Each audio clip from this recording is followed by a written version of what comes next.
جنزادے کی انسانی لڑکی سے محبت پارٹ 9۔ ثانیہ اور تحریم کو جب ازہاد کے بارے میں معلوم ہوا تو انہوں نے پورے گھر میں ہی شور و غل مچا دیا۔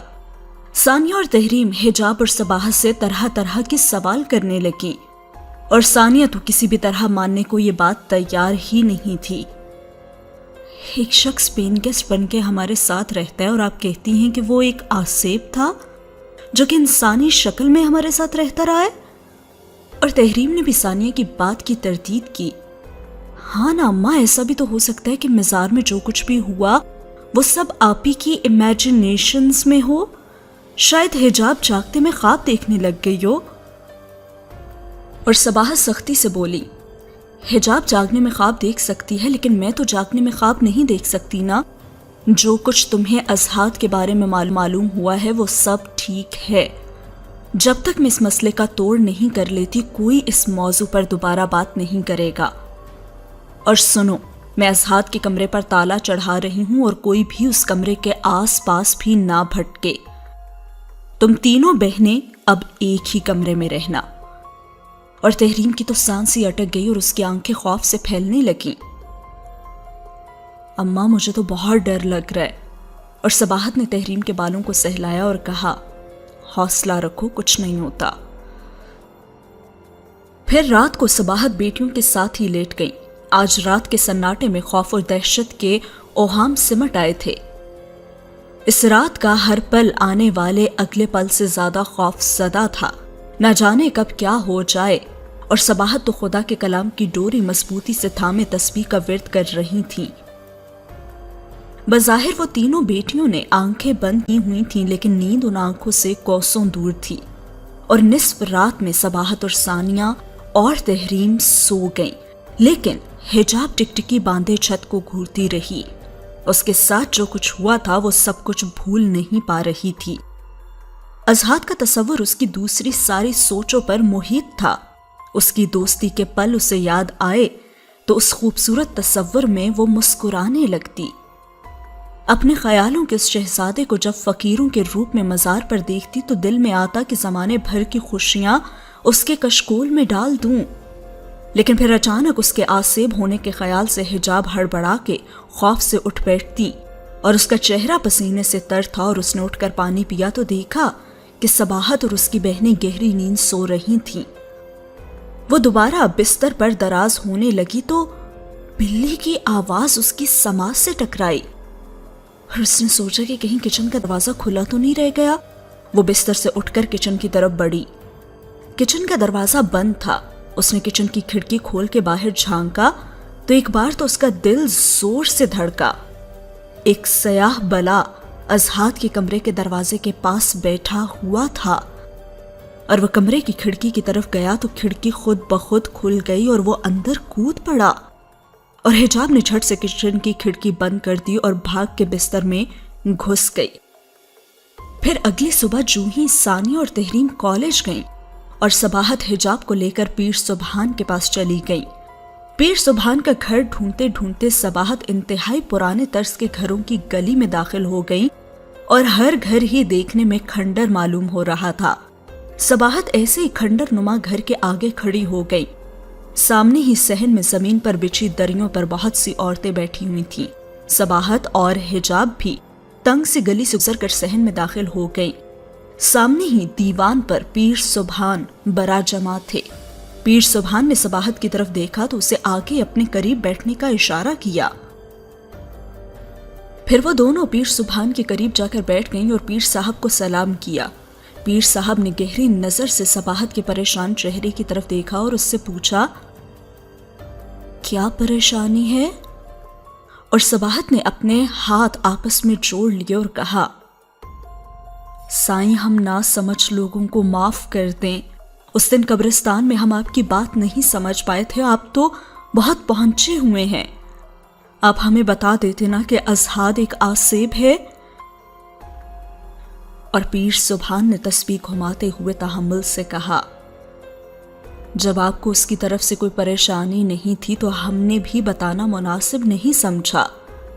اور یہ مخلوق بھی ہماری طرح اپنے اپنے کاموں میں سرگرم رہتی ہے۔ جب تک ہمیں ان کی طرف سے کوئی خطرہ نہ ہو ہم انہیں نہیں چھیڑتے۔ خیر اب بتاؤ کہ مسئلہ کیا ہے؟ اور پھر صباحت نے پیر سبحان کو سب کچھ تفصیل سے بتایا اور حجاب سر جھکائے خاموشی سے بیٹھی رہی۔ اور یہ ساری بات سننے کے بعد پیر سبحان کہنے لگے، اچھا تو یہ معاملہ ہے۔ پیر سبحان نے گہری نظر سے حجاب کی طرف دیکھا۔ ادھر آؤ بیٹی میرے پاس، اور حجاب پیر سبحان کے قریب جا کر بیٹھ گئی۔ پیر سبحان نے اس کی رنگت کا معائنہ کیا، اس کی آنکھیں دیکھی اور ناخنوں کی رنگت کا بھی معائنہ کیا، اور پھر اس سے کہا کہ جاؤ اپنی جگہ پر جا کر بیٹھ جاؤ۔ پیر سبحان نے حجاب سے کہا اور حجاب صباحت کے پاس آ کر واپس بیٹھ گئی۔ اور پھر پیر سبحان گویا ہوئے، صباحت تمہاری بیٹی بالکل تندرست ہے۔ آسیب زدہ انسان تو ایسا ہوتا ہے جیسے کسی نے اس کا خون ہی نچوڑ لیا ہو، لیکن تمہاری بیٹی آسیب زدہ نہیں ہے، بلکہ وہ تو آسیب اس کے حسن کے قفس میں گرفتار ہے۔ اس نے تو اس کو ذرا سی بھی اذیت نہیں دی، بلکہ وہ خود اس کے لیے اذیتیں لے رہا ہے۔ اور بابا کی اس بات پر تو حجاب کی خاموشی ٹوٹ گئی اور اس نے کہا، بابا آپ کو کیسے پتا کہ وہ اذیتیں اٹھا رہا ہے؟ وہ ایسے کہ اگر کوئی آسیب کسی آدم زادی کی زلف کا اسیر ہو جائے تو وہ اکثر اس کے جسم پر قابض ہو جاتا ہے، اس سے آسیب کی طاقت بحال رہتی ہے، لیکن پھر وہ لڑکی دن بدن کمزور ہوتی جاتی ہے، جبکہ ازہاد ایک آفریت ہونے کے باوجود ایک انسان کے روپ میں تمہارے آس پاس رہتا ہے۔ اس کا یہ مادی وجود ہماری آب و ہوا میں کسی بھی قسم کی تبدیلی سے زخمی ہو جاتا ہے، جیسے اس دن وہ تمہارے ساتھ قبرستان آیا تو میرے چلے کی وجہ سے اس کا وجود جگہ جگہ سے جھلس گیا تھا۔ اور اب حجاب کی آنکھوں میں نمی تیرنے لگی، تو بابا وہ یہ سب کچھ کیوں کر رہا ہے؟ اور پیر صاحب کی آنکھیں جیسے فضا میں ٹھہر گئی۔ میرا خیال ہے کہ وہ تمہاری اور تمہارے خاندان کی حفاظت کر رہا ہے۔ اور صباحت نے روتے ہوئے پیر سبحان کی بات کاٹ دی۔ بابا جی گستاخی معاف کریں، لیکن ہم کمزور انسان ہیں، آپ جیسا حوصلہ نہیں ہے ہمارے اندر۔ اور پیر نے صباحت سے پوچھا، تو پھر کیا چاہتی ہیں آپ؟ بس میں یہ چاہتی ہوں کہ آپ اسے حجاب کی زندگی سے دور کر دیں، آپ اسے کوئی نقصان نہ پہنچائیں، پر ہماری زندگی سے بس دور کر دیں اور ہمیں اس سے چھٹکارا دلا دیں۔ اور پیر سبحان نے ٹھنڈی آہ بھر کر کہا، ٹھیک ہے، میں کل تمہارے گھر آ جاؤں گا۔ اور پھر گھر آنے کے بعد صباحت کچن میں مصروف ہو گئی، لیکن حجاب کھوئی کھوئی سی کمرے کے ایک کونے میں بیٹھ گئی۔ پیر سبحان سے ملنے کے بعد اس کے دل کا بوجھ جیسے مزید بڑھ گیا تھا۔ اسے پیر سبحان کا گھر میں آنا قدرے ناپسند تھا، لیکن وہ صباحت کی مرضی کے آگے کیا کہہ سکتی تھی؟ اور اگلے روز بھی اس کے من کو کھٹکا لگا رہا کہ نہ جانے کیا ہونے والا ہے۔ پیر سبحان رات کے وقت آئے اور ان کے ساتھ ان کے 2 مرید بھی آئے تھے، اور مہمان خانے میں حجاب نے انہیں چائے پیش کی، اور اس کے بعد اماں نے تینوں بیٹیوں کو اپنے کمرے میں رہنے کی ہدایت کر دی۔ چائے پینے کے بعد ہی پیر سبحان نے پورے گھر کا جائزہ لیا، اور پھر آخر میں وہ ازہاد کے کمرے کے پاس کھڑے ہو گئے اور دھیمی سی آواز میں صباحت سے گویا ہوئے، اس کمرے کا تالا کھولو، ہم آج رات اسی کمرے میں گزاریں گے۔ جیسا آپ کا حکم۔ صباحت نے کمرے کا تالا کھول دیا۔ ایک بات آپ سے اور کہنی ہے مجھے۔ پیر سبحان نے ارد گرد دیکھا اور پھر اپنے مریدوں سے ازہاد کے کمرے میں ٹھہرنے کے لیے کہا۔ مہمان خانے میں جانے کے بعد صباحت نے تشویش بھرے انداز میں پوچھا کہ کیا بات ہے سائیں؟ اور پیر سبحان نے بھاری سی آواز میں کہا، رات کے کسی بھی پہر اگر ہمیں ازہاد کی آمد کا علم ہوا تو ہمارا عمل ہمیں جس کمرے کی طرف اشارہ کرے ہمیں اس کمرے میں جانا ہوگا۔ جیسا آپ کا حکم سائیں، میں بھی رات بھر جاگوں گی، آپ بس میرے کمرے کے دروازے پر دستک دے دینا، میں خود آپ کو اس کمرے تک لے جاؤں گی۔ اور اس کے بعد تینوں بہنیں ایک کمرے میں جا کر سو گئیں اور صباحت اپنے کمرے میں عبادت میں مشغول ہو گئی۔ پیر سبحان ازہاد کے کمرے میں اپنے مریدوں کے ساتھ کسی خاص عمل میں مصروف ہو گئے، اور پھر رات کے 2 بجے صباحت کے دروازے پر دستک ہوئی۔ صباحت نے دروازہ کھولا تو پیر سبحان کے مرید نے اسے سرگوشی کے انداز میں اپنے ساتھ آنے کا اشارہ کیا۔ وہ خاموشی سے اس کے ساتھ چل دی اور صحن میں پیر سبحان آنکھیں بند کیے کچھ پڑھ رہے تھے۔ وہ صحن کے وسط میں کھڑے تھے اور ان کے ہاتھ میں لوہے کا چمٹا نما چیز تھی، اور پیر سبحان نے صباحت کی طرف دیکھا اور کہا، ازہاد آ گیا ہے۔ یہ لوہے کی چمٹی ہمیں جس طرف اشارہ کرے گی ہمیں اسی طرف جانا ہوگا۔ اور پھر وہ کچھ پڑھنے لگے، جس کے ساتھ ہی اس کے ہاتھ میں پکڑی ہوئی چمٹی دائیں طرف کو مڑ گئی۔ پیر سبحان اس چمٹی کے تعین کی ہوئی سمت کی طرف چلنے لگے اور ان کے قدموں میں خوف کی سرسراہٹیں تھیں۔ پیر کے علاوہ تو سب کے جیسے رنگ ہی اڑے ہوئے تھے۔ اور پھر چلتے چلتے پیر سبحان کے قدم حجاب کے کمرے میں رک گئے۔ انہیں آگے جانے کا اشارہ نہیں ملا اور چمٹی کے اشارے کے مطابق ازہاد اسی کمرے میں تھا۔ پیر سبحان نے پورے کمرے کا جائزہ لیا۔ تینوں بہنیں الگ الگ پلنگوں پر سوئی ہوئی تھیں، اور صباحت نے پیر سبحان کو اشارہ کیا، حجاب کو دیکھیں۔ اور حجاب بے چینی سے سر کو ادھر ادھر پٹک رہی تھی اور اس کا چہرہ پسینے سے تر تھا۔ وہ سخت نیند میں بھی تھی، لیکن شاید خواب اسے نہ جاگنے دے رہا تھا اور نہ ہی سونے دے رہا تھا۔ اور پھر پیر سبحان نے ایک بار پھر کچھ پڑھنا شروع کر دیا، اور اس بار چمٹے کا رخ حجاب ہی کی طرف تھا، اور پیر سبحان نے خفیف سے انداز میں سرگوشی کی، ازہاد حجاب کے لاشعور پر قابض ہے۔ وہ اس وقت ازہاد ہی کو خواب میں دیکھ رہی ہے، اور وہ کوئی تصور نہیں، اصل میں تمہاری بیٹی سے مل رہا ہے۔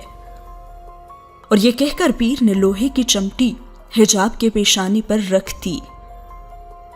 حجاب کراہ کی آواز کے ساتھ چلائی اور ایک جھٹکے میں پلنگ سے نیچے جا گری۔ صباحت نے دھک سے اپنے سینے پر ہاتھ مارا، سائیں جی یہ حجاب کو کیا ہوا ہے؟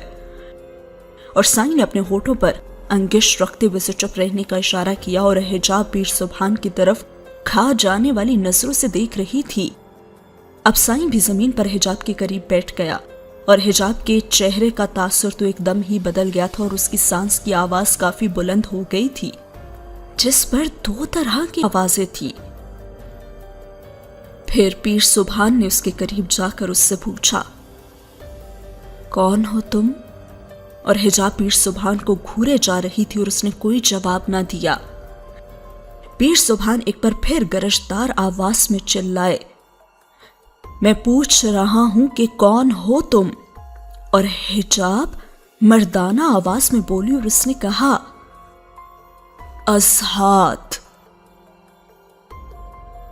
دیکھو میں تمہیں کسی قسم کی کوئی اذیت نہیں دینا چاہتا، اور ابھی بات سائیں کے منہ میں ہی تھی کہ حجاب چلائی، تم مجھے حجاب کے بدن میں کیوں لائے ہو؟ کیسے عامل ہو؟ کیا نہیں جانتے کہ حجاب گھائل ہو جائے گی؟ گھائل ہوتی ہے تو ہو جائے، لیکن تم تو میری گرفت میں ہو۔ سائیں نے یہ کہہ کر کپڑے کی پوٹلی میں تھوڑی سی راکھ نکالی اور حجاب پر چھڑک دی، اور ازہاد کی خوفناک غرغراہٹوں سے کئی آوازیں فضا میں گونج اٹھیں اور کمرے میں جیسے بونچھال سا آ گیا۔ چیزیں اس طرح ہلنے لگیں جیسے خوفناک زلزلے میں پل بھر میں سب کچھ مسخ ہو جاتا ہے۔ حجاب لکڑی کے تخت کی طرح اکڑ کر بیٹھ گئی اور وہ خوفناک غرغراہٹوں کے ساتھ ازہاد کی آواز میں چلائی، میرے اور حجاب کے بیچ میں مت آؤ، تمہیں میری طاقت کا اندازہ نہیں ہے ابھی۔ اور حجاب نے انگش سے پیر سبحان کی طرف اشارہ کیا تو وہ روئی بھرے پتلے کی طرح ہوا میں اچھل کر چھت سے ٹکرائے، اور جب واپس زمین پر گرے تو ان کی چیخ نکل گئی، جس کے ساتھ ہی بونچھال بھی ختم ہو گیا اور حجاب بے ہوش ہو گئی۔ پیر سبحان کے مرید انہیں اٹھا کر ہسپتال لے گئے، اور کچھ دیر کے بعد حجاب کو بھی ہوش آ گیا تو وہ بالکل ٹھیک تھی۔ اور حجاب کے ٹھیک ہونے کے بعد صباحت یہی سمجھی تھی کہ ازہاد حجاب کی زندگی سے نکل چکا ہے۔ پیر سبحان کے زخمی ہونے پر وہ یہی سمجھی کہ اضحاک نے حجاب کو چھوڑتے ہوئے اپنے غصے کا اظہار کیا تھا۔ پیر سبحان کی ٹانگ کی ہڈی میں فریکچر ہو گیا تھا اور ان کی تیمارداری کے لیے صباحت 4 روز تک ہسپتال بھی جاتی رہیں۔ پیر سبحان نے اضحاک کے بارے میں صباحت سے کوئی بات نہیں کی، بس یہی کہا کہ نماز قرآن پاک باقاعدگی سے پڑھا کرو، کوئی شیطانی طاقت تمہیں تنگ نہیں کرے گی، اور نیک انسان ہو یا نیک جن لوگوں کو تنگ نہیں کرتے اور ان سے خوفزدہ نہیں ہونا چاہیے۔ جبکہ دوسری طرف دکھایا جاتا ہے کہ حجاب سکول میں ہوتی ہے اور وہ اپنا پیریڈ لینے کے بعد سکول کی کینٹین میں جا کر بیٹھ جاتی ہے، اور پچھلے 3 دنوں سے وہ کچھ اپنی عادات سے مختلف ہی کر رہی تھی۔ آج بھی اس نے اپنے لیے چائے منگوائی تھی جو کہ گزشتہ 3 دن میں ہو رہا تھا، اور وہ سب کچھ اس کے مزاج کے خلاف تھا۔ وہ سب حجاب نہیں چاہتی تھی۔ وہ بھی انہی سوچوں میں گم تھی کہ اسے پیغام پہنچا کہ پرنسپل صاحبہ اسے بلا رہی ہیں، اور پھر وہ آفس گئی۔